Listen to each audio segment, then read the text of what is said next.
In the meantime, as people are concerned about this labor market transition and the pain that could come alongside it, it's one reason why there's been so much focus on the Federal Reserve. It's one reason why people are saying it might behoove the Fed to cut rates more aggressively in order to ease the pain for a number of individuals that otherwise might be losing their job. I mean, how much are you feeling satisfied in the process that you could get a hearing for the nominee, Kevin Warsh, in the not so distant future? Do you think that that's feasible?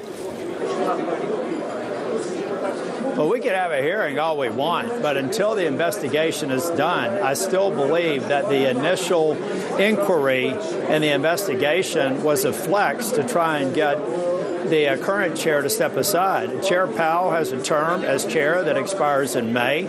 He also has a term that could extend for 2 more years. I have no intention of allowing any Fed board nominee to move forward out of committee and to be confirmed until this matter is settled. Look, this is foundational to Fed independence, and I, for one, am going to stand on the side of certainty, and Fed independence is what delivers certainty in our markets. So, Senator, it's intriguing because we heard from the Treasury Secretary earlier on this morning, speaking to the American press, and he said the following, that I spoke with Republican senators early this week, and I think we have agreement to go ahead with the Warsh hearing. Do you have an understanding of where he's getting that impression from?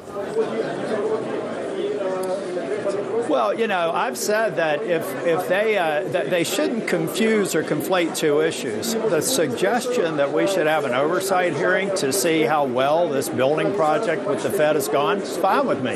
In fact, I think we should have that kind of oversight for the East Wing construction, the upfit of the Air Force One that's kind of a mini Air Force One because it can't fly out of U.S. borders.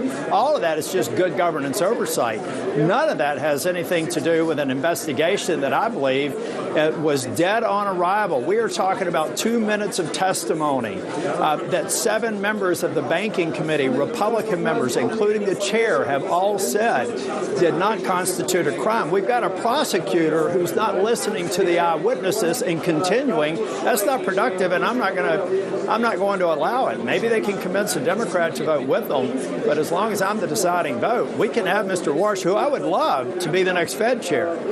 But I'm not going to confirm the next Fed chair until I can be absolutely certain that these sorts of flexes do not always have members of the Federal Reserve Board or the chair looking over their shoulder, wondering when they get the call from some U.S. attorney with a dream. Senator, have you had the call from Treasury or from the White House about this? When was the last time you had the conversation on the issue?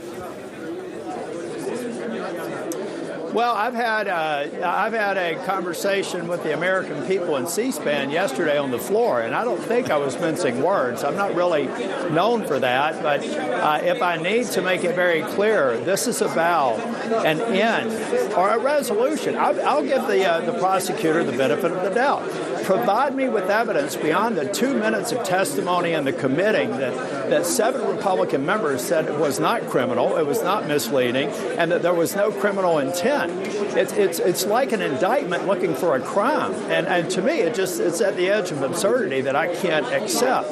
The only thing I know that I can do is exercise my right as an individual senator to hold up future nominations until this investigation is done.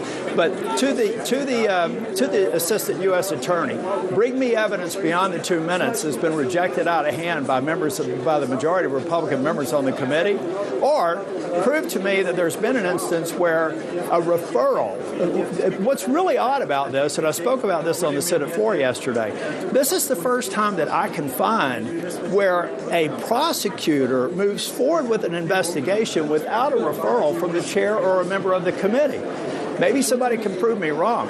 But if that prosecutor has compelling information, either the way they read that 2 minutes or something else that no one's aware of, let me see it.